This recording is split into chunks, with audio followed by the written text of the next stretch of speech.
শীর্ষ সমাজসেবক এবং বহুজন সমাজ পার্টির নেতা সরফরাজ খানের উদ্যোগে প্রতি বছরের ন্যায় এবছরে একটি দাওয়াত ইফতারের আয়োজন করা হয়।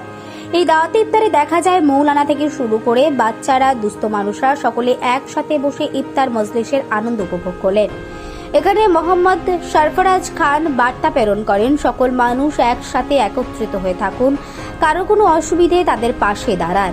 এদিন লোকসভা নির্বাচন নিয়েও তাকে বলতে শোনা যায়, তিনি বিজেপির বিরুদ্ধে লড়াইয়ে নেমেছেন, বিজেপি হাটাও এমন কথাই বললেন তিনি। কোনো মতে বিজেপিকে পশ্চিমবঙ্গে আসতে দেওয়া যাবে না, এ কথাও জানালেন।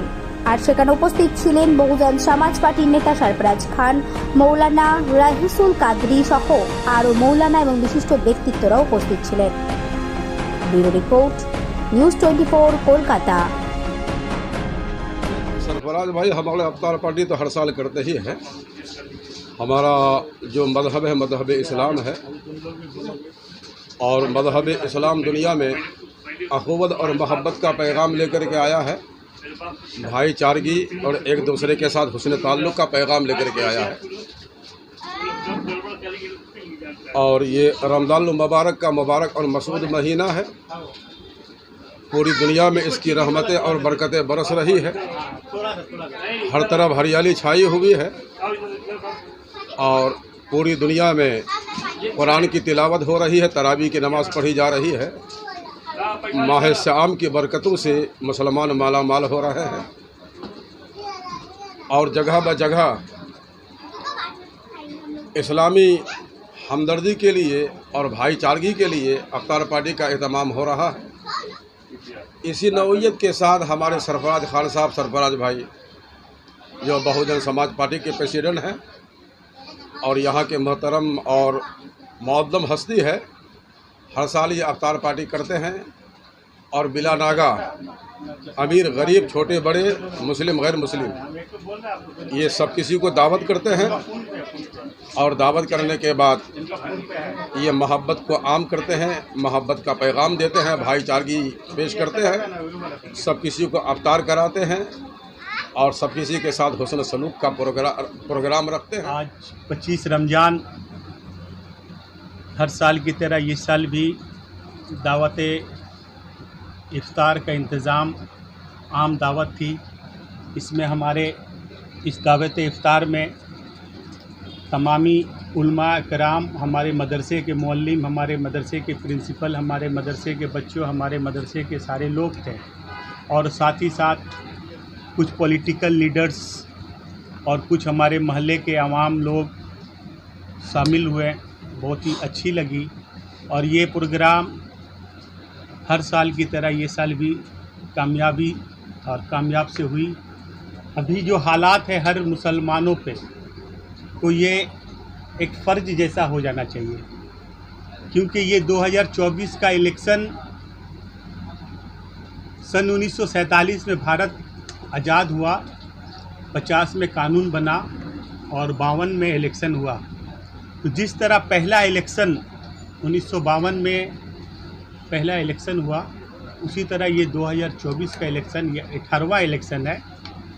जो 17वां इलेक्शन में मैं खुद कैंडिडेट बना था 2019 में, और ये 18वां इलेक्शन काफ़ी इम्पोर्टेंट है। जिस तरह पहला इलेक्शन से ज़्यादा इम्पोर्टेंट ये 2024 का इलेक्शन आ गया है। इस इलेक्शन में अगर आप एक साथ होकर, मुत्तहद होकर, यूनिटी बनाकर अगर एक साथ नहीं हुए, तो फिर आने वाला दिन हिंदुस्तान की कानून में तब्दीली आ जाएगी और हो सकता है यहाँ NRC, CA इस तरह का जो लोग कह रहे हैं, इसे एप्लीकेबल कर कर हिंदुस्तान को 2 टुकड़े में तकसीम ना कर दें।